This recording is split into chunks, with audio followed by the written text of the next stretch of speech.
world know that we're not going to stand for this, that this cannot continue to happen. This is the face of a correction officers. Correction officers protect the city, just as every other uniformed force in this city, and we deserve the same type of protection and the same type of rights as everyone else. It is striking that you expect a cop or a fireman or somebody gets absolutely injured in the line of duty. Here's a correction officer who is put in harm's way because here's a housing area that's filled with bloods, that's filled with inmates. Although the city said, the commissioner says, that they don't house them according to their gang affiliation.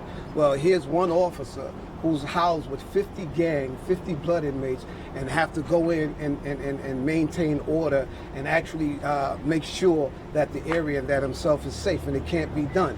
Where's the mayor? Where is the commissioner?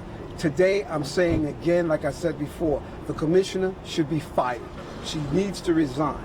The commissioner has to go. She's done nothing since she's been commissioner to protect correction officers. This union and our members have been fighting every day, day in and day out, to get some type of protection. The mayor, who is nothing but an inmate advocate, have decided that it's cruel and inhumane to lock inmates in or to segregate inmates. But is this cruel and inhumane?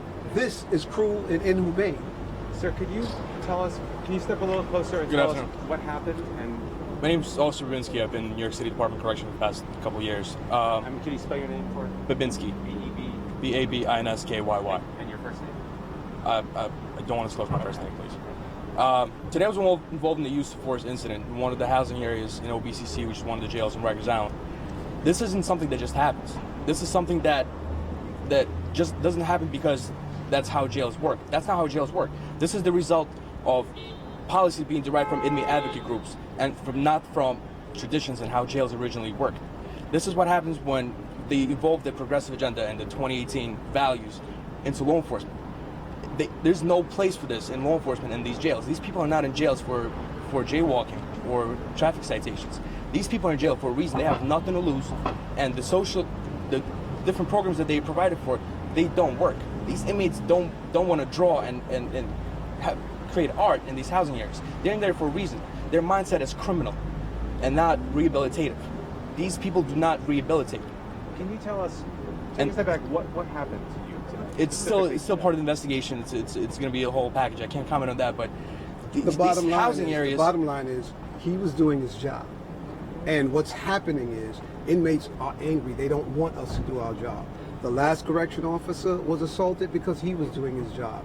Correction officer Front almost got his neck broke because he was doing his job. The bottom line is what happened is he was doing his job, and they don't want us to do our job. And the mayor, through, like he said, through his policies, and the commissioner, who is completely in above her head with these policies, have allowed the inmates to become so emboldened that they feel that they could do this and get away with it. So basically, bottom line is he, like the other officers, are simply doing their jobs, and they're being assaulted as a result.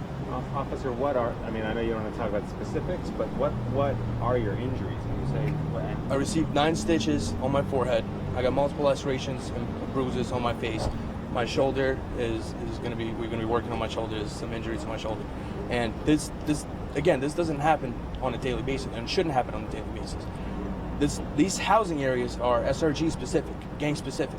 They don't only house the same gangs together, they house the same subsets of gangs together to avoid any kind of fights and slashings and assaults, which sounds great in theory, but it doesn't work. Because when me and my partner walk in this housing area, it's 2 of us versus 50 blood members who have nothing to lose. Half of them are facing life. And we got rid of that box. They can't go into solitary confinement. They have no repercussions for their actions whatsoever, besides a $25 ticket and a hearing. That doesn't work, and it has to change. Which is why we want the commissioner gone, and we want the mayor to do his damn job and give us back punitive segregation for these inmates. Allow us to segregate these violent inmates and separate them from ourselves. Anything you want to add? Is there anything? Psychologically, what is it like to go to work for you and your partners? It's stressful, but we have a solid crew. We have solid officers who do their job every day, and instead of being rewarded for that, instead of department admiring their job, they get counseled because they have too many uses of force. Not bad uses of force, but too many incidents of uses of force. This is jail. Uses of force happen because these people don't follow rules in the first place, which is how they ended up in jail. Uses of force do happen, and officers who do their job end up getting suspended, terminated, and getting taken off post and put somewhere with no inmate contact because they're seen as a liability for the department. And it needs to change. Because what they end up with is officers who are not as willing to do their job, who are intimidated. Those officers stay on the floor. Those officers end up getting promoted. And through their policies, they end up putting officers in danger. They're putting our lives in danger because of their policies. And this is the mayor, and like I said, the commissioner. She needs to go. It's time for her to go. Her and her entire team need to go. All of them. Are you in pain? Sorry? Are you in pain? Yes. Can you describe how bad this feels today? Like physically, what it feels like? Physically, his injuries, they heal, but psychologically, it feels like the city doesn't have your back.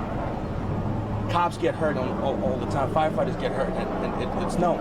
Because we're over that bridge, we're like in this coupon, we're public, out of sight, out of mind, where the public doesn't know what takes place in those jails. And those are real people that work there, and they're real inmates that want to harm other people and other inmates.